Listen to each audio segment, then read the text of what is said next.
Mais c'est intéressant ce que tu dis là. C'est quoi votre routine de trader rentable? Propre cadeau empoisonné ou meilleure opportunité. Et aussi, faites ça hyper important. IA dans le trading, vous en pensez quoi? Est-ce que vous avez des insights, des trucs? Moi-même, à côté de mon trading, il y a une des choses que je fais vraiment beaucoup, c'est... Bonjour à tous, bienvenue dans ce podcast. On est actuellement avec Dropsack et ForexFab. Donc on va enchaîner du coup sur un podcast de 1 heure. On va essayer de parler un petit peu plus de technique. On avait déjà fait pas mal de podcasts. Alors moi j'en ai fait en l'occurrence avec Fab et vous deux, vous en avez déjà fait ensemble. Et alors pour le dernier qu'on avait fait, on avait parlé pas mal on s'était adressé plutôt aux débutants et là on voulait faire un podcast où on allait rentrer un peu plus du coup dans le technique. Bien que les débutants soient les bienvenus. Bien sûr. On va essayer de simplifier quand même évidemment, de ne pas rentrer trop dans la technique pour vraiment s'adresser à tout le monde.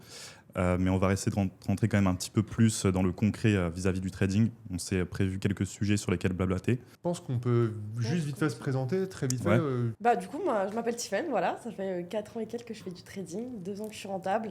La plupart, vous m'avez connue avec des vidéos que j'ai fait avec Fab il y a 1 an. C'était vraiment il y a 1 an tout pile.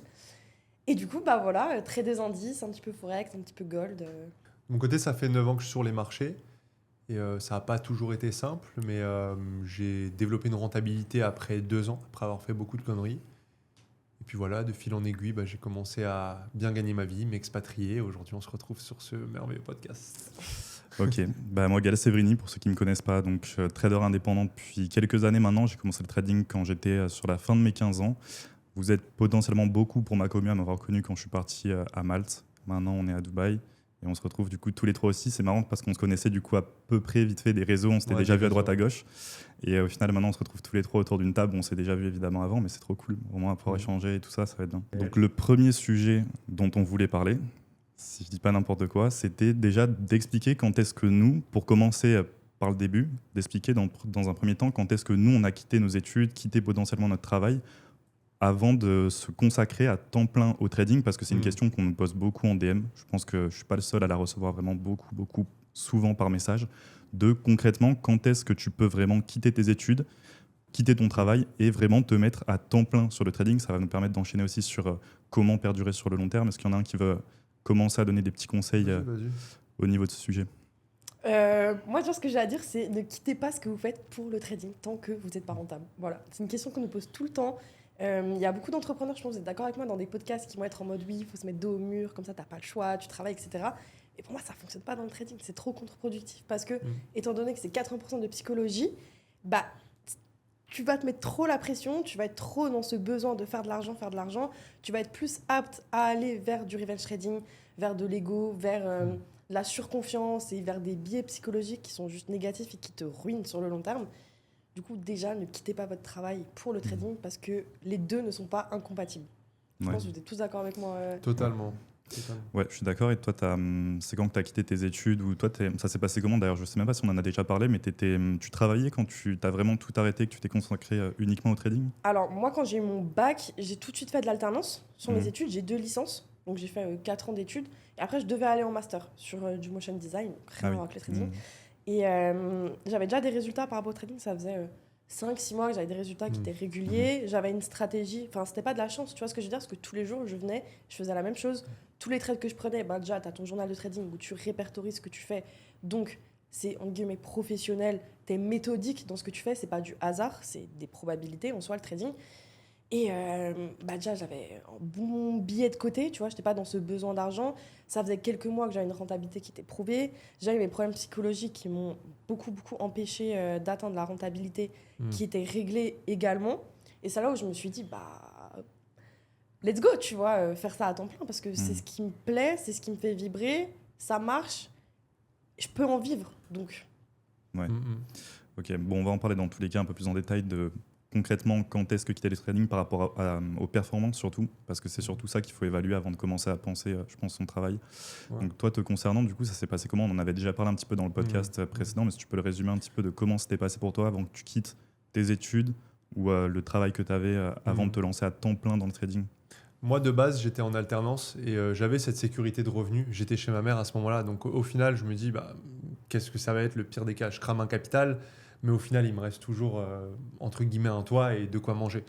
Donc c'est pour ça, c'est ça qui est intéressant aussi dans ce podcast, c'est qu'on peut avoir des avis qui convergent. Moi, je pense qu'il y a certains profils où il faut se mettre dos au mur, mais de manière contrôlée. C'est-à-dire, tu vas pas tout lâcher pour le trading parce que sinon, tu vas te mettre une pression monumentale. Et effectivement, là, je pense, et je rejoins totalement Tiffen, ça risque d'être contre-productif. Mais moi, de mon côté, du coup, j'ai commencé à développer quelques petits revenus. À cette époque-là, il n'y avait pas l'ancien, l'homme de la préhistoire, mais à cette époque-là, il n'y avait pas les propres firmes. Du coup, c'était à la mano, c'était avec ton propre capital. Et c'était moins simple, mais ça te créait plus de psychologie parce que tu avais la confiance de « ok, j'arrive à monter un compte ». En aucun cas, je suis en train de dire qu'il y a moins de mérite avec les propres firmes. Bien au contraire, si j'avais eu le levier des propres firmes, je l'aurais exploité et je pense que j'aurais été rentable bien avant.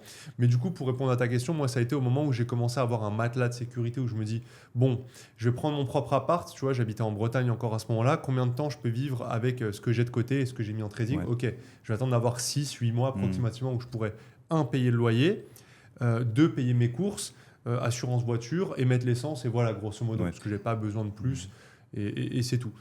Et après, de mon côté, je voulais cette sécurité. Et le deuxième point important, c'est la sécurité psychologique. Tu vois. Être certain, même si tu n'es jamais certain en trading, mais être entre guillemets certain, de par ton plan, de par toutes ces choses-là, que tu peux vraiment garder cette compétence. Parce que je ne sais pas si ça vous est déjà arrivé aussi, des personnes avec qui vous avez bossé, dans vos élèves ou quoi, mais ils ont peur de est-ce que la strat elle va encore marcher dans 2-3 ans. Vous avez déjà eu ou pas cette question-là? Ouais. Moi, je l'ai déjà eu. En l'occurrence, c'est quelque chose sur lequel je mets un gros point d'honneur sur les personnes que j'accompagne, c'est à vraiment perdurer sur le long terme. Et c'est pas seulement avoir un système qui est rentable sur le long terme. Moi-même, à côté de mon trading, il y a une des choses que je fais vraiment beaucoup, c'est vraiment de la prise de notes ultra proactive sur vraiment toutes les positions que je vais prendre. Je ne sais pas si c'est quelque chose que vous faites. Non. Alors, je le faisais beaucoup avant sur le côté psychologie parce que ça m'aidait aussi à évoluer. Et on va en parler un petit peu plus de la psychologie, mais c'est quelque chose que de base, je faisais beaucoup sur le côté psychologie pour m'aider à évoluer et voir concrètement quand est-ce que j'étais rentré en position, quand c'était du revenge trading, quand c'était du manque de patience, du manque de discipline, etc. Et maintenant, je continue de le faire, mais uniquement pour l'analyse technique. Donc vraiment, je vais vraiment tout noter sur mes prises de position, tout ce que je peux observer concernant les récurrences sur le price action, etc. Et au début, tu n'as pas spécifiquement l'impression que c'est quelque chose qui t'apporte vraiment beaucoup, que c'est vraiment utile. Mais en fait, sur le long terme, ça m'apporte beaucoup dans le sens où ça me permet d'identifier les récurrences, ce qui marche, de ce qui ne marche pas, ce que je devrais continuer à faire, etc. Et petit à petit, c'est une méthode qui me sert concrètement à faire évoluer ma stratégie en fait, en même temps que le marché et continuer à perdurer sur le long terme. Je pense que c'est quelque chose qui joue beaucoup. Et je ne fais pas beaucoup de modifications, peut-être une ou deux modifications. C'est vraiment du détail et de l'ajustement tous les 3 à 6 mois. Mais je pense que c'est une chose qui m'aide à perdurer sur le long terme. Toi, Tiff, tu penses... désolé. Ouais, non, j'avais fini. Toi, Tiff, de ton côté, tu penses que... Ouais, mais est-ce que toi, tu penses que ta strat, forcément, avec le temps, elle bougera? Non, genre mécanique, c'est comme ça et ça bougera jamais? Ouais, je te jure. Parce que, déjà, moi, je fais le travail de backtest et en plus, on est les trois dans de la pédagogie. C'est-à-dire que les personnes qu'on va accompagner, etc., on n'est pas des sharks à vendre quelque chose, tu vois, on est vraiment en train de les accompagner, des pédagogues, etc. Moi, je leur dis toujours, allez pas en réel tout de suite, même si tu as la psychologie d'abord. Enfin, il y a la psychologie à travailler parce que tu as un monde entre du backtest, du démo et le réel, tu as un monde qui est énorme. En plus, on en a parlé avant. Mais au-delà de ça, avant de passer sur du réel, il faut que tu backtestes ce que tu fais. Pourquoi ? Parce que tu vas voir que ça marche et tu vas avoir confiance dans ce que tu fais. Étant donné que le trading, c'est quoi ? C'est des stats. Ton win rate et ton RR, c'est juste des statistiques, tu vois. Donc moi, j'insiste vraiment sur le côté de backtesting. J'ai des élèves qui font du backtest sur du 3, 4, 5 ans. Ils voient que s'ils respectent tout ce que je leur apprends à la lettre, ils sont rentables. Donc, quand tu vois que tu es rentable sur du 4-5 ans, même s'il y a un mois peut-être où tu es dans le rouge, tu te poses pas de questions. Puis, mais moi, tu vois, je fais du backtest avec ma strat dans les années 1980. Ça marche. Tu vois ce que je veux dire? T'as vraiment fait ça? Bah oui, sinon je te le raconterais le pas. backtesting à l'époque. Ça marche depuis des années, tu vois. Seconde guerre mondiale. Tranquille. Les homo sapiens, ils faisaient la même strat, tout pareil. Non, moi, de mon côté, je pense que la stratégie peut évoluer. Pour la peaufiner, mais par contre, on peut rentrer. Il y a une barrière qui est assez fine entre peaufiner sa strat et surpeaufiner, tu vois. Les personnes qui veulent le gros RR avec le gros win rate, avec tout, et en plus avoir toutes les meilleures confluences, je pense qu'au bout d'un moment, c'est ce que je dis des fois sur mes lives, c'est en fait accepter qu'au bout d'un moment, vous aurez un plafond de verre. Toi, du coup, tu as ton plafond de verre avec ta strat en mode ça te rapporte tant, entre guillemets, t'as la fourchette. Je suis pas d'accord avec toi parce que ton plafond de verre va être déterminé sur ton pourcentage, mais pas sur l'argent que tu rentres, parce qu'étant donné qu'en trading, tu scales tes comptes, t'as juste à augmenter ton capital pour pouvoir faire plus d'argent, alors qu'en soi, ce que tu fais, c'est la même chose, tu vois. Ouais, totalement. Ouais, si, je te rejoins là-dessus, effectivement. Il y aura des euros qui seront différents, mais au final, t'es, entre guillemets, prédictible. Et qui dit prédictible, après, vous me dites si vous êtes d'accord, mais qui dit prédictible dit aussi confiance, et du coup, plus rationnel sur les marchés que... tu vois, changer ton plan et le remettre en question tous les 2-3 stop loss. Bien sûr, bien sûr. Ça se passe Après, c'est beaucoup, de hein. l'ego aussi, tu vois. Je veux dire, nous, on est tous capables de rentrer du 5-10% par mois en Bien moyenne. sûr. Va parler à des traders en banque, tu vois. Ils font 2% à l'année, ils sont trop contents. Ouais. Vous avez déjà eu le commentaire aussi, Oui. mais non, mais comment c'est possible Voilà. statistiquement Le fameux pourquoi vous faites 60% alors que les meilleurs hedge funds du monde ils font Oui. seulement 30% par an. C'est une différence qui est intéressante en soi à prendre en compte, c'est parce que les gens ne se rendent pas compte que les traders en banque, ça n'a rien à voir déjà avec Oui. le trading en trader indépendant. Rien Mais à voir. surtout, les traders en banque ne traitent pas leurs propres fonds, ils traitent les fonds de leurs clients, ils sont énormément régulés, donc ils ne peuvent pas prendre autant de risques que Bien nous, sûr. on peut se permettre sur nos positions. Donc ça n'a vraiment aucun rapport. En fait, c'est un petit peu comme comparer la course à pied avec le sprint. Quand bien même les deux évoluent sur le même terrain, Ouais, totalement. c'est vraiment pas le même sport. Ça n'a rien à voir, donc c'est une différence qu'on peut pas. On que je risque peux pas prendre en pareil. compte. Si on devait faire un comparatif, je pense qu'il risque de manière ultra, oui, bien sûr. pour nous en tout cas, hein, sans jugement, Mm. mais de manière ultra ridicule par transaction. Ouais. Et parce que tu préserves le capital, imagine Ouais. tu trades sur du 100M. Bah ouais. Tu vas Bah pas ouais. risquer du 0,5%. En plus, Oui, avec oui. les fonds qui t'appartiennent pas et des clients et où je pense qu'on leur demande, ils doivent rendre des comptes, etc. Tu vois. Ouais, bien sûr. C'est Bah, pas on les a mêmes déjà vu gens. en plus que ça donnait avec certains traders qui ont eu carte blanche sur leur risque. Ouais. Je sais pas si vous voyez de qui je fais Bah, référence. si, bien sûr, ouais. Cardiel, exactement. Il aime On a pas vu qu'on ce que dise ça les donnait. noms. Tu l'as dit. Le Merde. monteur, il faut biper. Non, moi franchement, je te dis, hein, aucun problème avec ça. Qu'est-ce que tu vas faire, Jérôme, même? Il est trop Je te drôle. Je sais jure. pas si vous le suivez sur Twitter, mais fou rire. Non, je sais pas si Ouais, je Après, l'ai lui, suivi un c'était moment. différent encore, tu vois, parce que en vrai, si tu regardes un peu l'histoire qu'il y a eu, etc., genre ses patrons, ils étaient au courant des risques Oui. qu'ils prenaient, tu vois. Oui, oui. Juste, ils Bien ont préféré sûr, tout remettre ouais. sur lui au lieu d'avoir Bah, la c'est plus responsabilité facile. sur la Bien sûr, société, bien tu sûr. vois. Donc, Mm. Il n'y a pas de Voilà. contrat. Bien sûr. Moi, je suis pas trop d'accord avec ce que tu as dit vis-à-vis du backtesting. Personnellement, tu vois, je suis pas très très fan de la partie backtest. Je sais pas ce que tu en penses Ouais, personnellement. moi, je backteste plus maintenant. Ouais. Non, Alors- mais nous, on le fait alors- plus, mais pour les gens qui débutent, tu vois ce que je veux dire? Bah, même pour les gens qui débutent, en fait, je pense que c'est une erreur de partir du principe que tu peux évaluer tes performances avec le backtesting. Ça peut te permettre de donner un premier avis sur ta stratégie, sur les concepts que tu vas trader, etc. Mais personnellement, tu vois, je connais beaucoup de gens, et ça a été mon cas aussi au début, peut-être à vous aussi, où quand tu backtestes, bah, tu commences à avoir des performances qui sont intéressantes et tu peux même être rentable en fait en backtest. Mais par contre, quand tu vas arriver sur du réel, là, les résultats vont être complètement différents parce qu'évidemment, il y a une grosse partie psychologie évidemment à prendre en compte. Mais surtout, je pense qu'il faut pas que. Je pense qu'il y a beaucoup de gens en fait qui se servent du backtesting pour Se rassurer. uniquement se rassurer, mais surtout gagner du temps parce qu'ils veulent que les choses aillent vite, parce qu'ils veulent faire des sommes demain, ils veulent être un trader rentable demain alors que ça fait 1 mois qu'ils se sont formés. Moi, je pense qu'il faut prendre du temps. Le trading, c'est un métier qui est très très compliqué. Par contre, les bénéfices que tu vas avoir à la fin sont Exponentiel. démultipliés par 10 par rapport à tous les autres domaines sur Totalement. lesquels tu pourrais commencer. Mais par contre, bah, évidemment, le risque que tu vas avoir, le profit que tu vas avoir, il sera équivalent au temps que tu devras y passer derrière. Et je pense que les gens doivent comprendre qu'il faut prendre le temps de s'évaluer sur du compte live, sur des données qui sont réelles, avec des vrais comptes, pas forcément du compte live, du compte démo, mais en tout cas dans des données live, dans des données en direct. Ouais, je suis d'accord. Exécution, quoi. Prendre tout le temps, en simplement. fait. Ouais, Mais vraiment après, pour prendre moi, le c'est temps. complémentaire. Parce que moi, je t'explique comment je le vois. Tu as l'étape 1 où c'est du backtest, où là, du coup, tu t'assures que ce que tu fais, ça fonctionne et tu te dis, OK, j'ai un plan, même si tu vas avoir une différence qui va être énorme entre ce que tu vas faire en backtest et en réel, tu as ce truc de dire ce que je fais, ça fonctionne, ma méthodologie Oui. est viable. Après, tu passes Je suis sur, d'accord. comme tu as dit, sur l'étape démo, où là, tu testes en live Ouais. ta prise de décision. Mhm. C'est ce que je dis tout le temps, tu vois, entre faire une bonne analyse et être un bon trader, il y a un monde. Tu sais Ouais. prendre des. Tu fais des belles analyses, tu sais où le prix il va aller, c'est très bien. T'es pas un trader, tu vois, t'es un analyste. Dans ces cas-là, je suis d'accord. Si après, il y a une phase de démo, mais par contre, C'est des étapes, c'est Ouais. un Il faut cheminement. tu vois. l'entre-deux. Il faut l'entre-deux, C'est un en fait. process. bien sûr. Je sais pas exactement vous les personnes que vous accompagnez, mais perso, je pense qu'il y a un process qui est à peu près général et je sais que je mets vachement ça en place. C'est systématiquement en place. C'était pas très française ma phrase. C'est OK.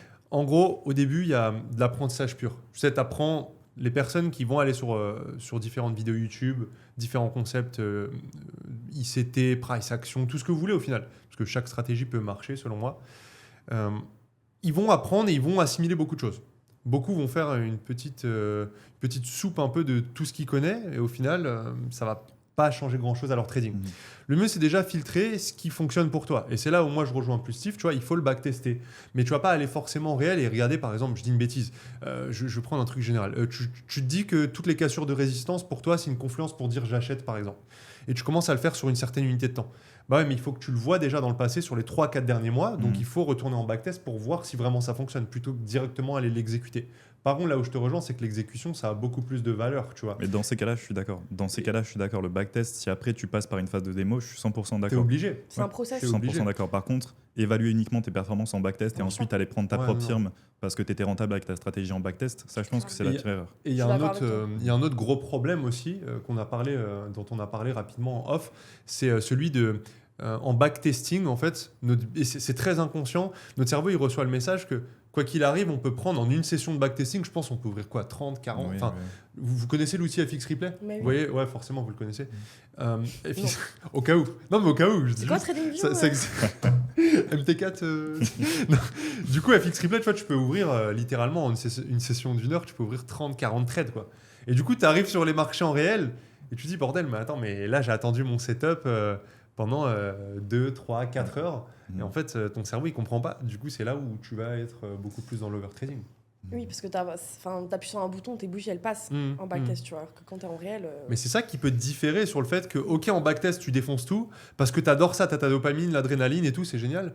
Et en fait, t'arrives en réel, ah bah, mon gars, en fait, tu vois, là, tu dois attendre peut-être 20, 40 minutes, même des fois, t'as pas du tout de setup de la journée. Ouais. D'ailleurs, vous tradez comment? On en parlait justement juste avant. Donc, nous deux, on sait qu'on est plutôt day trading. Et toi, tu avais dit que tu étais swing, si je dis pas n'importe quoi. Ouais. Okay. Je prends les positions en day trade et tu fais ton analyse en swing toujours. Ouais. Je pense vraiment trimestriel, monthly, weekly, daily, H4. Ok. Ouais, je pense que c'est le plus pertinent. Personnellement, c'est ce que je fais aussi. Je fais la plus grosse partie de mon analyse. On en parlait sur du haut time frame. Et ensuite, je vais vraiment venir affiner avec les low time frame. Mais je pense que l'analyse sur les... Je sais pas ce que tu en penses, toi. Je sais pas si tu trades aussi sur les low time frame ou si tu fais vraiment uniquement un seul time frame. D'ailleurs, c'est un sujet aussi dont on pourrait parler parce que je sais qu'il y a beaucoup de personnes qui se perdent vraiment avec cette notion de time frame. Ouais. Les gens comprennent vraiment pas comment les corréler, quel time frame trader, etc. Ouais. Les gens pensent que tu fais du swing, il faut regarder le H4 et daily. Alors que non, il n'y a pas de règle généraliste là-dessus. Mais pour répondre à ta question... Et c'est un process que j'ai remarqué qui est semblable à toutes les approches, price action, même les personnes avec les indicateurs, ceux qui utilisent des concepts SMC, ICT, volume profile, tout ce que vous voulez. En fait, à chaque fois, il y a 3 étapes différentes. La première, c'est le biais directionnel, comprendre si tu as plus de chances statistiquement d'aller à la hausse ou à la vente. On en parlait tout à l'heure. La tendance. Moi, personnellement, c'est la lecture de structure. Mais tu vois, par exemple, j'ai des élèves où je connais des traders en fonds propres ou qu'importe, qui sont rentables depuis pas mal de mois ou d'années, certains. Et ben eux, ils vont pas du tout regarder la tendance. Ils n'en ont rien à cirer du sens de la tendance. Ouais. Ils ont une autre manière d'avoir leur biais. Ça, c'est l'étape 1. L'étape 2, ce qu'on appelle souvent le POI, la zone d'intérêt. Mais certains, ça peut être juste des horaires. Tu vois, toi, je sais que tu aimes bien les horaires ou les liquidités de session. Tu aimais beaucoup ça. Enfin, je suppose toujours. Ouais. Et du coup, le 3, pour moi, c'est la pattern. C'est ce qui te permet de te dire qu'est-ce qui fait que tu te positionnes maintenant. Tu vois, tu as eu déjà 2 statistiques dans OK, je suis dans ma zone d'intérêt. OK, mon biais directionnel, j'ai plus de chances qu'il aille dans mon sens. Maintenant, qu'est-ce qui me fait prendre position? Une bougie, un schéma de distribution. Toi, je ne sais pas exactement comment c'est, ce qui te permet de te positionner. Juste, tu trades du coup en plusieurs time frames ou tu fais uniquement sur un seul time frame? Je regarde généralement le M30, H1, M15 pour avoir le sens de la tendance. Je regarde où est le FVG, les structures, etc. J'aime bien les points pivots aussi. Après, je vais descendre M15, M30, je vais rester là-dessus pour chercher moi des zones d'intérêt. Et je vais mettre des alertes TradingView. Et ça m'empêche l'overtrading. Je ne peux pas trader en dehors de ma zone d'intérêt. Ouais. Du coup, ça me discipline automatiquement. Et j'attends ma pattern dans ma zone d'intérêt. Ok, ouais. Je pense que c'est le plus important, faire l'analyse sur les hauts time frames. Personnellement, j'en suis convaincu de par... Alors, comme tu le dis, on travaille dans un marché... C'est probabiliste, en fait. On va se baser sur des probabilités. Et moi, je trade beaucoup en fonction de ma propre compréhension du marché. Et moi aussi, alors moi, je suis un partisan de la tendance aussi. Je pense qu'on a une grosse mode du trader à contre-tendance avec l'explosion du SMC, les stratégies de ICT, etc. Où les gens, gros RR. Voilà, exactement. Où on te vendait le principe de prendre la nouvelle tendance et d'aller viser vraiment l'entrée la plus précise pour maximiser, d'avoir du 1 pour 50, 1 pour 60. Le SMC est vraiment arrivé avec ça en vendant en fait les gros ratios risque-profit. Je pense que les gens ne doivent pas se prendre pour les magiciens des marchés. En fait, je pense qu'il faut vraiment suivre le courant qui est émis par ceux qui ont assez de liquidités à poser pour émettre le courant sur le marché, suivre la tendance. Même c'est un concept qui a été beaucoup banalisé. Il y a de moins en moins de personnes de plus en plus de personnes en tout cas, qui banalisent les concepts et qui partent du principe que, ok, ça c'est un concept de retail, les gens en ont trop parlé, etc. Ça c'est un concept de retail, on va pas le trade, etc. La tendance, en vrai, mettre les probabilités de son côté, tout simplement. Ouais, déjà, ça te permettrait d'être rentable sur le long terme. Évidemment, on va venir ajouter beaucoup de confirmations, etc. Mais dans le fonctionnement, dans les probabilités, si tu as une tendance qui est haussière avec un RR de 1 pour 1 et que tu achètes, tu as déjà plus de chances de gagner. Et pareil pour une tendance baissière. Donc le principe de suivre la tendance, c'est le plus important pour moi. Déjà, tu vas maximiser tes probabilités énormément. Et faire ton analyse sur les hauts time frames. Je pense aussi que c'est très, très important. N'importe quel concept. Mais il y en a qui le font. Par contre, c'est factuel. Hein. Il y a des gens qui... Enfin, je pense, soit vous avez peut-être déjà eu des élèves ou des connaissances qui ne regardent pas du tout la tendance et qui font de l'argent sur les marchés. Hein. Personnellement, j'en connais pas qui sont rentables. J'en connais pas qui sont rentables sur le long terme. Moi, j'en ai connu. Hein. Mais je te suis pas, Gaël, c'est que tu parles des RR, mais pour moi, tu as plus de probabilité de faire des gros R si tu es dans la tendance que si tu es à contre-tendance. Oui, justement. Ah oui, non, mais ça, je suis totalement d'accord. Mais je te parle en termes de probabilité. Oui. En termes de probabilité, c'est sûr que tu as beaucoup plus de probabilité à aller taper un 1 pour 60 dans la tendance que taper un 1 pour 60 en essayant de prendre le retournement d'une tendance. Ou alors tu te fais sortir 5 fois avant que le trade parte. Oui. Est-ce que vous pensez que le taux de réussite est corrélé, enfin risk-reward et taux de réussite sont décorrélés dans le sens où plus tu vises gros entre guillemets et moins tu gagnes sur le pourcentage? En fait, plus tu risques gros, plus tu vas sacrifier aussi des probabilités quand bien même tu as toutes tes confirmations. Donc, mais je suis d'accord avec toi. Je te rejoins avec ça. Moi aussi, c'est corrélé négativement. Je suis du même avis. Parce que beaucoup de personnes veulent des gros RR, mais est-ce que tu es prêt à prendre 4 trades d'affilée en négatif? Et en fait, il y en a un qui va tout rattraper et qui va faire x2. Et ça, pour moi, c'est généraliste. Donc, psychologiquement, c'est dur de dire... Enfin, moi, personnellement, je sais que j'aimerais pas me dire j'ai 3 chances sur 4 de perdre mon trade aujourd'hui, quoi qu'il arrive. Tu vois. Ouais. Et quand on dit que le trading, c'est une école de vie, c'est là-dessus aussi. Enfin, c'est pas une phrase bateau, mais c'est vraiment dans ce sens-là. Il faut que tu apprennes à te connaître, savoir ce que tu peux accepter, quel profil tu vas plutôt être, pour savoir justement vers quoi tu vas te tourner. Comme tu as dit, est-ce que tu es plutôt gros R, petit win rate, gros win rate, petit R, swing, day trade, scalp, quelle paire tu vas trader, etc. Tu vois. Et comme ce que tu as dit dans la tendance, moi, je suis full tendance. Genre, par exemple, là, Euro-USD, tu le trades aussi un peu en ce moment. Moi, je suis vendeuse depuis les derniers taux d'intérêt en septembre. Je suis vendeuse sur Euro-USD. Il y a plein de trades à l'achat que j'ai loupé alors que j'avais mon setup, etc. Parce que j'étais focalisée sur ma vente. Et je préfère 1000 fois qu'ils partent sans moi à l'achat, qu'ils reviennent dans ma zone, par exemple zone ETE, blablabla, leur choper en vente, plutôt que l'acheter alors que j'ai loupé des trades. Mais je m'en fiche parce que pour moi, la tendance, elle est vendeuse pour l'instant. Dans tous les cas, tu laisseras toujours de l'argent sur la table. Ça, faut pas en trading, c'est toujours comme ça. Tous les jours, limite. Si tu regardes ça, tout le temps. Tous les jours. Tu pourras toujours aller chercher plus de RR, tu vas toujours rater un mouvement que tu aurais pu prendre, etc. Tu laisseras toujours de l'argent sur la table en trading. Totalement. C'est comme ça, donc il faut l'accepter. Il faut prendre juste ce que le marché te donne par rapport à ton analyse. Et sur le long terme, généralement, c'est largement suffisant pour être rentable si tu en tiens uniquement à ton plan. Là où je te rejoins beaucoup aussi, c'est que dans tous les cas, viser spécifiquement des très gros ratios profit, quitte à sacrifier derrière beaucoup de probabilités de venir prendre des TP et prendre beaucoup plus de SL que tu vas prendre de TP, quand bien même tu vas pouvoir te rembourser sur le long terme. Je pense que les gens aussi devraient beaucoup plus impliquer l'aspect psychologie. Parce qu'évidemment, quand tu vas enchaîner les SL derrière, c'est pas forcément 3, 4 SL, etc. que tu vas prendre et qui vont respecter ta stratégie. Ça veut dire que tu seras beaucoup plus susceptible aussi de faire du revenge trading, d'aller trader alors que tu n'as pas de position, essayer de te forcer à prendre des positions, etc. Donc il y a un aspect psychologique qui est hyper négligé. On en parlait justement sur le dernier podcast. C'est que même moi, j'ai fait des vidéos sur la psychologie, mais c'est des vidéos qui font pas beaucoup de vues parce que j'ai pas vraiment l'impression que les gens s'intéressent vraiment à ce sujet. Je vais poster une stratégie, ça va faire dizaines de milliers de vues. Je parle de quelque chose où je travaille la vidéo comme un taré, où je sors des faits, où je vais chercher des études, etc. Elle va faire 800 vues. Enfin, tu vois, je caricature, mais c'est littéralement 15-20 fois plus de vues pour de la strat. Et en fait, ça prouve bel et bien. Et après, voilà, c'est moi, je m'engage à le dire à tous les spectateurs, mais vous êtes trop concentrés sur l'aspect strat, vraiment. Après, voilà, je sais qu'on a tous des visions différentes par rapport à ça, mais l'aspect strat, c'est important pour se mettre en confiance. Mais ça ne vous sauvera pas. Même demain, on vous met un condensé de nos 3 stratégies cumulées avec des taux de réussite qui sont sublimes pour vous. Ça ne sauvera pas votre trading. Pour moi, c'est 2 typologies de personnes différentes, tu vois. Tu as les personnes qui, en soi, ils n'ont pas de strat, donc ils vont chercher la strat miracle partout, etc. Et il y a les personnes qui ont déjà fait un travail sur eux, qui sont déjà plus avancées sur l'échelle je sais pas, j'ai pas de Richter. Non, mais qui sont plus avancés dans le process, tu vois, qui ont déjà leur strat et ils se rendent compte que c'est de la psycho qui leur manque, tu vois. Parce que de par le backtest, etc., ils se rendent compte que ça marche et ils se rendent compte également que, oui, effectivement, c'est 80% de psychologie et qu'il faut qu'ils bossent là-dessus s'ils veulent s'améliorer. L'autre jour, je sais pas si je t'en ai parlé quand on s'est vu en off. J'ai un élève, il me dit tout le temps la même chose. À chaque fois, je tilt. Et je pense, vous voyez de quoi je parle. À chaque fois, il tilt. C'est-à-dire, le mec est sur le point de valider son compte de propre firme. Et en fait, si tu creuses, pourquoi est-ce qu'il réfléchit comme ça? Parce qu'il est persuadé que... Et en plus, il est excellent techniquement, mais vraiment, il fait des beaux RR, toujours suivi de tendance, il est très bon sur le gold, etc. Mais bordel, à chaque fois, il y a ce tilt. Ouais, je connais beaucoup de personnes qui ont vraiment les capacités techniquement d'être rentables sur le long terme. Mais des tonnes. Ouais, mais qui n'ont juste pas la psychologie et eux-mêmes ne se rendent pas compte qu'ils ont les capacités pour être rentables sur le long terme de par ce qu'ils ont compris des marchés, de par leur stratégie, les concepts qu'ils traitent, comment ils les appliquent, etc. Mais derrière, il n'y a pas la psychologie qui suit et ça les empêche d'être rentables, ça les tue dans leur trading. Je pense que c'est un aspect, on en parle beaucoup, pourtant il y a beaucoup de traders qui le disent que c'est vraiment quelque chose de très important.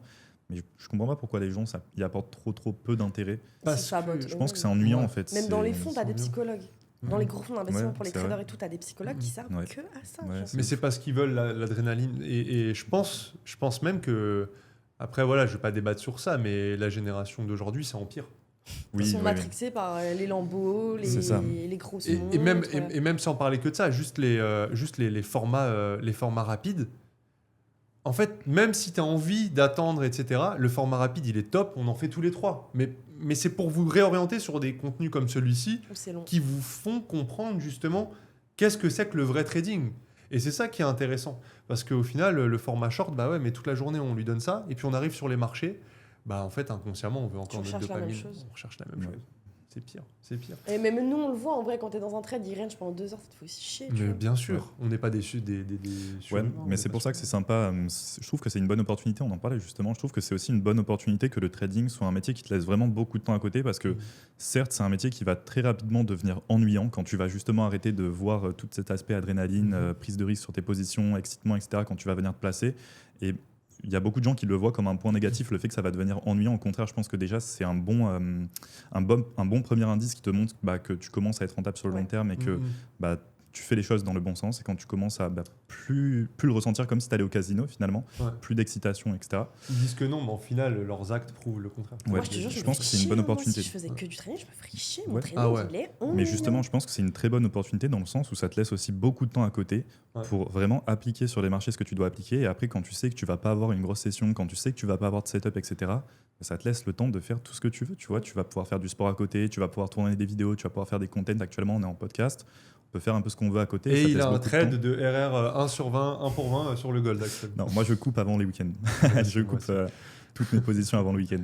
Moi je suis en achat sur le Dow Jones. Ah, t'as des positions en overweek ? Oui. Ah ok, tu gardes maintenant. Ah ouais, t'as vachement évolué sur... Je garde des positions pendant 1 mois maintenant. C'est intéressant ce que tu dis. Justement, ça peut lancer un sujet parce que j'ai été confronté à ça. Mon meilleur trade sur le gold, il a été fait il y a genre 2 mois.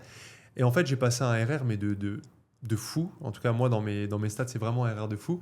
Et je me suis rendu compte, derrière, il a grimpé, mais à une violence. J'étais qu'au début, limite. Enfin, pas au début, mais il a fait au moins x4 en expansion.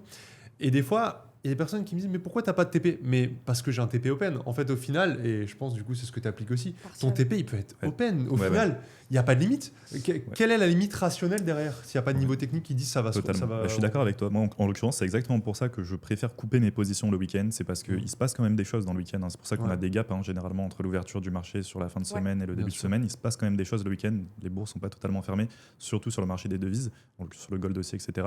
Mais en l'occurrence, c'est que moi, je fais pareil. J'accorde une grosse partie de mon analyse, à la fin de mon analyse, plutôt basée sur le price action, plutôt que de juste placer un TP à un niveau technique. Et généralement, je vais couper mes positions par rapport à ce que le prix va me montrer, plutôt que juste définir un niveau de prix directement sur lequel venir sortir. Alors c'est ce que je conseille évidemment aux gens qui sont débutants, c'est toujours placer un TP, SL évidemment bien sûr, mais toujours placer un TP et se référer à un niveau de prix pour placer ta position et pour sortir de ton trade, parce que je pense pas que les gens auraient la discipline, tu vois, quand tu es débutant en trading ou alors que tu commences à être rentable, etc. Je suis pas sûr que les gens auraient la discipline de couper eux-mêmes leur position par rapport à ce que le price action va leur montrer. Parce que tu veux plus. Bien sûr, tu veux toujours plus. C'est vraiment uniquement psychologique. C'est vrai que je joue plus trop ce biais-là, mais... mais oui, pour moi, les TP Open, c'est ce que j'applique après. Mais je pense que c'est quand tu as déjà une expérience, tu as déjà pas mal d'expérience sur les marchés aussi, que tu peux te permettre de faire ça.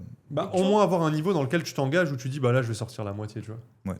Mais c'est ça, tu fais des profits partiels. Moi, c'est ce que je fais tout le temps. Tu te payes et tu peux aller au bout de ton idée. Et toi, généralement, tu fais ça, c'est parce que je pense qu'on est sur des ATH, tu vois. Moi, le gold, quand je le trade, ce qu'on fait quand je trade le gold et qu'on est sur des ATH, ce que je fais beaucoup, c'est des chiffres ronds, chiffres psychologiques, tu vois. 4000, 4100, 4200. C'est un peu pareil. Je sais que ce sujet-là, on n'en a pas parlé avant, mais... J'ai peur de ouf. Non, on n'en a pas parlé du tout, mais IA dans le trading, vous en pensez quoi ? Est-ce que vous avez des insights, des trucs particuliers à partager là-dessus ? Est-ce que vous pensez que tôt ou tard, ça arrivera, ça nous remplacera Ouais. Je pense que Ah, ça vous arrive. pensez ? En fait, Les marchés sont algorithmiques. là où c'était, c'est un débat intéressant parce qu'il y a une période où j'étais convaincu que les bots ou l'automatisation, etc., ne pourra jamais remplacer un trader indépendant parce que quand bien même tu as une théorie qui est toujours 100% la même sur chacune de tes positions, on travaille dans un environnement qui est chaotique. Donc ça veut dire que toutes les positions que tu prendras, quand bien même elles respectent 100% la théorie, elles seront jamais les mêmes sur les marchés. Il y aura toujours des subtilités. Là où un robot, tu peux lui dire s'il se passe ça, t'agis comme ça, s'il se passe ça, t'agis comme ça. Et quand il y a des subtilités, un robot, il peut pas prendre la place d'un trader indépendant. Il peut pas avoir l'œil d'un trader indépendant pour évaluer les centaines de scénarios différents, quand bien même ça respecte toujours la théorie. Et là où ça a pris une dimension qui est totalement différente, c'est que maintenant, les intelligences artificielles, elles peuvent vraiment s'adapter à toutes ces subtilités, encore plus que nous. Qu'actuellement, je pense que c'est encore trop tôt, mais je vois déjà ce qui se fait dans l'IA, avec notamment mon colloque que vous connaissez bien, qui est en train de monter son SaaS avec l'IA. Et je vois ce qui se fait actuellement dans l'IA et je vois à quel point c'est une évolution qui est exponentielle mais qui monte vers la lune. J'ai jamais vu ça. Sur le marché, ouais. Vous pensez quoi, bulle IA ? Bulle ou pas bulle ? Pas bulle IA, mais bulle SaaS. Je pense qu'on va bulle. avoir une explosion des SaaS prochainement. Non, je te parle des marchés. Ah, des marchés ? Ah. Non, pour moi, non. Non, pour moi, non, c'est juste la suite logique. En fait, ça suit dans tous les autres domaines, donc les marchés suivent et c'est juste la logique. Moi, perso, je pense qu'il y aura toujours de l'humain malgré tout. Parce que ça reste de l'investissement, il y aura toujours un humain qui sera derrière. Donc, je devrais d'ailleurs faire des recherches, je ne sais pas si vous les avez faites, mais est-ce que les hedge funds, est-ce qu'on commence à être de plus en plus managés par l'IA? Si tu vas BlackRock. Ouais. Je suis pas. Ouais, mais BlackRock, ça fait déjà 25 balais, tu vois. Ouais, mais ils travaillent avec Aladdin depuis des années. Des décennies, des décennies. Ça commence déjà.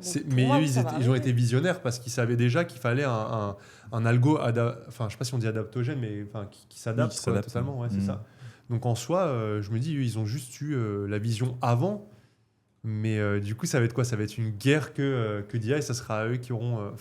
je vois pas trop comment ça peut se passer, moi, la suite. J'ai pas... Franchement, c'est une bonne question parce que théoriquement, s'il y a quelqu'un qui arrive à avoir un algorithme ou à créer un bot, un agent ou peu importe, qui arrive vraiment à être rentable sur le long terme, jusqu'à aujourd'hui, franchement, je sais pas si dans la niche des traders indépendants, évidemment, il y a beaucoup d'indicateurs, etc., qui sont vendus, beaucoup de bots IA, etc. Je sais pas si en vrai, personnellement, j'en ai jamais utilisé. Je sais pas si vraiment il y a quelqu'un encore aujourd'hui qui a réussi à créer un bot qui est rentable sur le long terme. Un jour, l'autre. On en aurait entendu parler. 2-3 ans. Ouais. Je pense qu'il y a. Je pense que ça pourrait être intéressant que les personnes qui nous regardent commentent s'ils ont des faits, s'ils ont des choses intéressantes, parce que moi, même pour notre culture, ça peut être grave intéressant qu'ils nous écrivent ça dans les commentaires. Personnellement, j'ai pas beaucoup poussé le game des bots de trading, etc. Tant que je vois que mes setups se font encore, moi, je prends. Tu sais que même si avec des bots, des IA et tout, je te jure, je serais encore en auto, en manuel. Moi aussi, j'adore. Mais c'est pour ça, c'est de la passion. Ça me ferait chier que. Je pense aussi. Mais dans tous les cas, je pense que c'est quand même une bonne question à se poser parce que quand bien même tu continues à trader en manuel, on ne pourra pas rejeter l'évolution. Tu vois, les choses vont se passer comme elles vont se passer, donc il faudra s'adapter dans tous les cas. Donc je pense que c'est une bonne question à se poser. Et je suis très curieux d'ailleurs de voir, parce qu'en fait, je vois comment ça évolue. Je suis très curieux de voir comment ça va se passer pour la niche du trading. Ouais, je suis d'accord. Ça devient tellement de. Enfin, c'est vraiment une évolution qui est ultra exponentielle. Et donc, mais c'est surtout. Moi, je vois des pubs en ce moment sur des ads par rapport à ça. Je ne sais pas si vous l'avez vu aussi. Ouais. De quoi il y a trading. Ouais, après, il y a beaucoup scamish, mais. Non, mais quand je dis scamish, c'est des trucs où il y a des services où tôt ou tard ils savent que ça va cramer, mais je parle plus de. Mais ça commence doucement, tu vois, on commence à. En fait, c'est surtout qu'on commence à mettre une arme de malade mental dans les mains de particuliers, parce que avant il fallait avoir le dev, le ci, le ça. Maintenant, vous voyez bien, il y a des gens avec ChatGPT, ils sont capables de entre guillemets semi-dev, tu vois. Transfert main forte, main faible. Tout le monde pourra pas. Bien sûr. Oui, puis ça sera l'argent. Je pense qu'au début, tu auras ceux qui vont prendre le monopole, c'est les traders indépendants, ceux qui ont déjà les connaissances pour former leur propre agent IA, pour former leur propre bot, etc. Ce qui était un peu le cas avec les indicateurs. Tu peux, c'est vrai. parce que là, pour le moment, tu vois, par exemple, je sais pas si vous avez. Tout le monde l'a déjà fait, je pense, demander une stratégie de trading à ChatGPT pour voir ce qu'il peut te dire, etc. C'est encore du bullshit, tu vois. Tu seras jamais rentable avec ce que ChatGPT va te sortir si tu lui fais un simple prompt pour être rentable sur le long terme. Donc je pense pas encore que les intelligences artificielles peuvent remplacer les traders indépendants, mais je pense que nous, les traders indépendants, on va avoir un vrai edge dans le sens où on va pouvoir être beaucoup plus apte à former justement des agents IA qui vont potentiellement trader à notre place. Encore une fois, je pense que c'est encore trop tôt, mais je pense que c'est vraiment l'histoire de des TP d'ici là. 3-4 ans. Ouais, on aura le temps de refaire des podcasts et d'en reparler pour voir comment ça évolue. Mais je pense que les traders indépendants, moi je pense que c'est plus une opportunité finalement pour nous. Après, faut pas Ouais. oublier que nous, en tant que particulier, on représente pas grand-chose sur la market cap globale journalière. Donc au final, Non, même non, si non. on est tous sur l'IA et elle est toute rentable, il y a toujours de l'argent, quoi. Tu vois. Bien sûr. Ouais, mais Mais il y aura en fait, toujours c'est des plus ce qui se perdants. passe là-haut. C'est plus ce qui se passe là-haut qui. Ouais, il y Bien aura sûr. toujours autant de Ouais. perdants. Avant que nous, on ait ça en main, Mhm. ce sera Et les même gens si qui on tiennent l'a vraiment en le marché main, qui l'auront. les gens voudront le beurre, l'argent du beurre et feront la même chose, mais avec une IA au Oui, final. puis dans Ouais. tous les cas, même s'il y a vraiment un cheat code un jour qui arrive avec des IA qui arrivent vraiment à avoir des vraies performances sur les marchés, C'est pas nous, on les le voit, brokers, gars. ils vont les Bah ouais, shut down instant, ils vont mettre des restrictions, Wow. etc. C'est sûr. Bah, c'est comme ce qu'on a vu. Tous les brokers aujourd'hui, ils interdisent la Bah, comme les propres HFT. ouais. Pourquoi Comme les prop firms aujourd'hui. Enfin, à l'époque, surtout, il y avait déjà des gens qui arrivaient à être rentables avec des bots parce que c'était vraiment sur du court terme que tu devais passer les Mhm. challenges. Et il y avait des gens qui arrivaient à passer leurs challenges uniquement avec des bots. Il y a vraiment des business et tout qui sont montés pour Oui. ça. Mhm. Et maintenant, quasiment toutes les prop firms ont vraiment bloqué Shut down ça, tous ouais. les bots de Mhm. trading, etc. Je pense que ça va faire pareil si jamais il y a une explosion de l'IA dans le trading. Mhm. Je pense que les brokers feront pareil. Ouais, Ils vont juste c'est imposer sûr. des régulations. Parce qu'il faut partir du principe que leur business, dans tous les cas, ça reste de faire pas perdre les traders indépendants, mais ils n'ont aucun intérêt à avoir leur business. Évidemment, tout le monde gagne. Mhm. Donc il y aura forcément des restrictions si vraiment ça devient trop simple. Mais honnêtement, je pense pas que ça deviendra aussi simple que ça non plus. Ouais. Prop firm, vous êtes chaud? On parle Ouais. un petit peu ça. Ouais, Qu'est-ce qu'on peut dire là-dessus? Cadeau empoisonné ou, Bah, ou écoute, meilleure opportunité ou qu'est-ce Ça qu'on peut dépend dire? de ton point de vue, hein, c'est comme tout. Hein. ouais, personnellement, je pense que c'est une opportunité quand même. Je pense que, en fait, les gens se méprennent beaucoup par rapport aux prop firms, mais ils s'en servent surtout comme. Je pense que c'est une question d'étape, encore une fois. Je trouve ça dommage qu'il y ait beaucoup de gens qui vont directement au prop firm quand ils pensent avoir des performances déjà intéressantes sur 2-3 mois sur des comptes de démonstration. Je pense que, comme tu le disais, c'est vraiment des steps. Backtest, démo, compte live et ensuite prop firm. Tu peux pas espérer évoluer dans un environnement comme celui des prop firms tout en sachant que, contrairement aux brokers, les prop firms, c'est vraiment dans ton intérêt de te faire perdre le compte pour repasser le challenge. Donc elles vont te mettre des conditions qui vont être abusées, les restes de consistency, les drawdowns, etc. Donc c'est vraiment des conditions qui sont faites pour faire perdre des traders indépendants. Donc déjà, je me vois mal personnellement évoluer dans un environnement où la plateforme avec conflit laquelle je d'intérêts, travaille, ouais. voilà, exactement. Donc dans un premier temps, je pense que déjà, il faut s'évaluer sur un compte live, un compte propre. Je ne sais pas ce que vous en pensez, mais je pense que si tu n'es pas capable déjà d'évoluer dans un environnement où tu as une liberté qui est totale et tu n'as pas forcément de restrictions imposées, tu ne peux pas espérer évoluer dans un environnement où tu as des restrictions qui sont imposées, mais surtout des restrictions qui sont vraiment très hardcore. Ce n'est pas juste des conditions, on va te dire, tu ne peux pas perdre plus de 10% ou alors tu ne peux pas prendre un second trade quand tu as déjà perdu, etc. C'est vraiment des conditions qui sont abusées pour beaucoup de prop firms.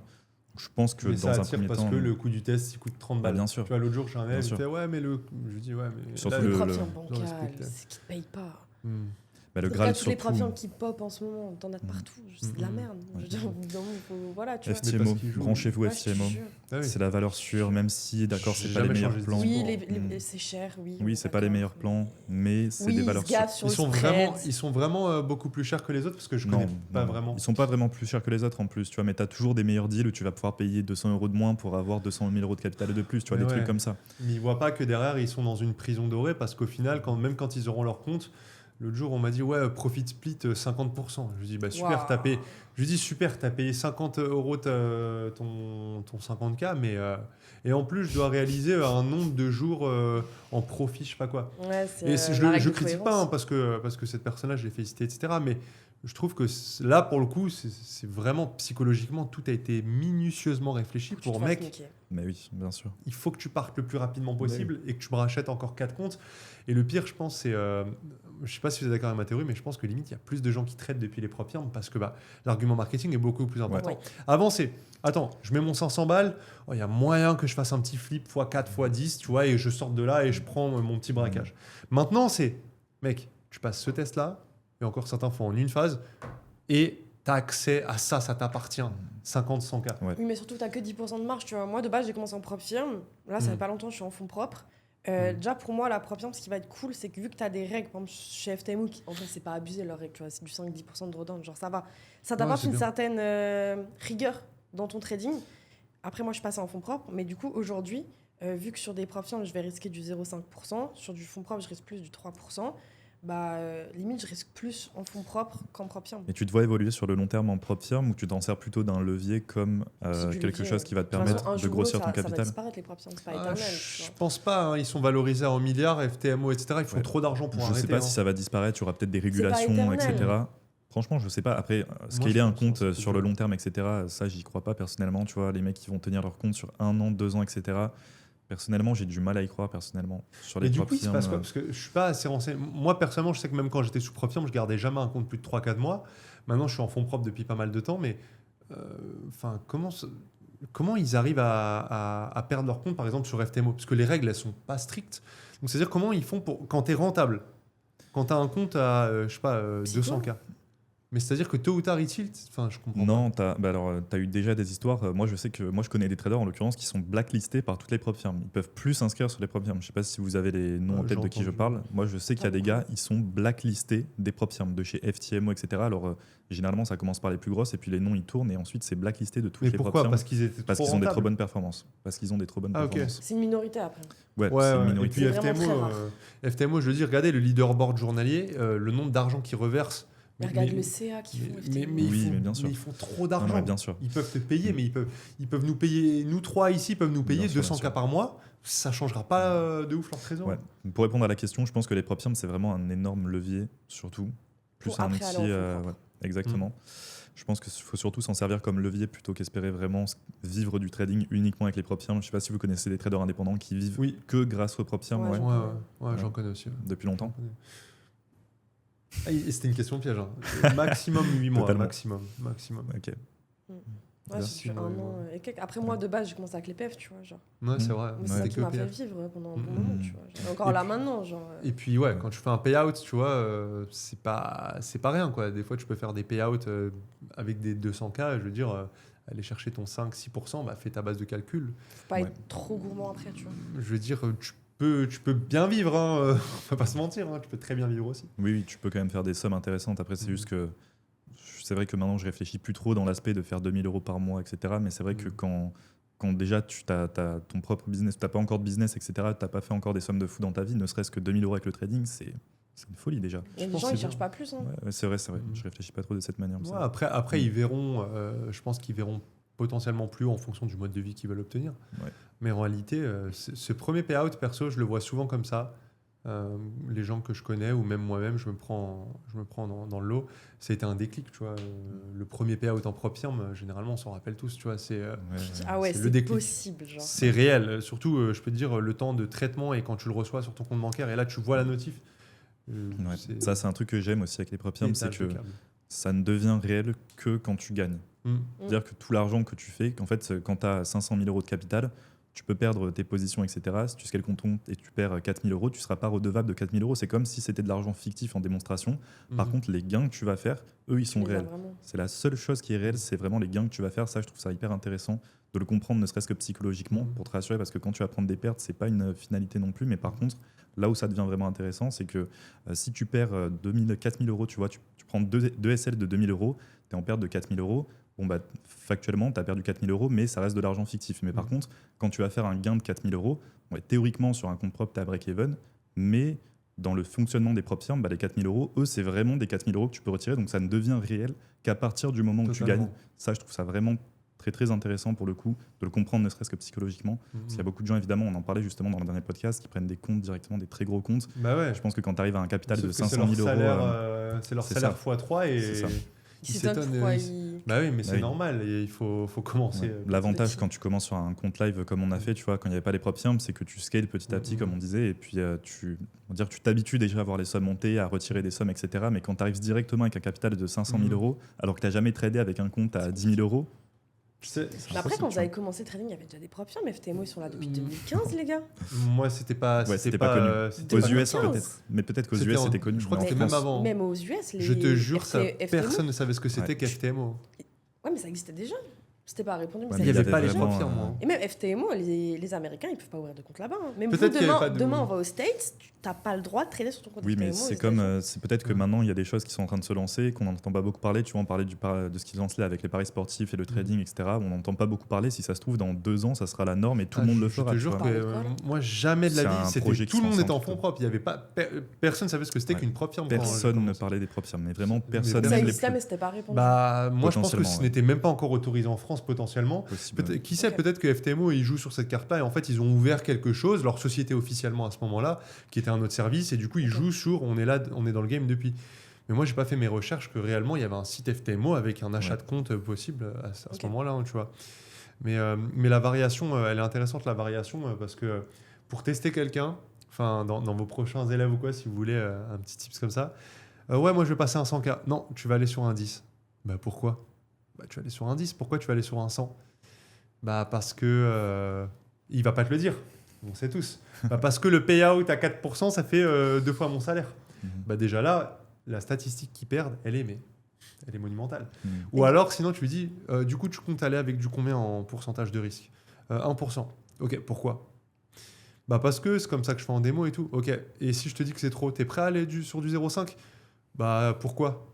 Bah pourquoi pas ? Est-ce que t'es au pire des cas, si ça prend 3 semaines de plus ou 2 mois de plus de valider ta preuve firme, est-ce que ça change quelque chose à ta vie ? Bah non. Bah alors pourquoi tu veux faire ça dans ce cas-là ? En fait, c'est toujours ça, c'est l'argument Ça, c'est marketing. un truc qui est bien aussi avec FTMO. Bon, beaucoup de preuves firmes maintenant, mais je me souviens qu'à l'époque de FTMO, au tout début, ils imposaient une limite sur le temps des challenges. 1 mois la première, oui, exactement. Après, c'était 2 semaines la vérification. Je crois que Non, je crois que c'était 2 semaines, phase 1, et phase 2, c'était 1 mois. Je crois que c'était vraiment 2 encore semaines. plus court. T'avais 2 semaines pour faire un 5% ou un 6%. Après, MyForExFund, ils ont mis ça, et ils ont mis illimité, je crois. Ouais. Et là, mais surtout que dans le principe du trading, tout le monde sait quand tu trades déjà depuis quelques années que tu peux pas te baser par rapport au jour, etc., que tu es obligé de suivre ta stratégie et que ça dépend aussi, tu dépends forcément du marché.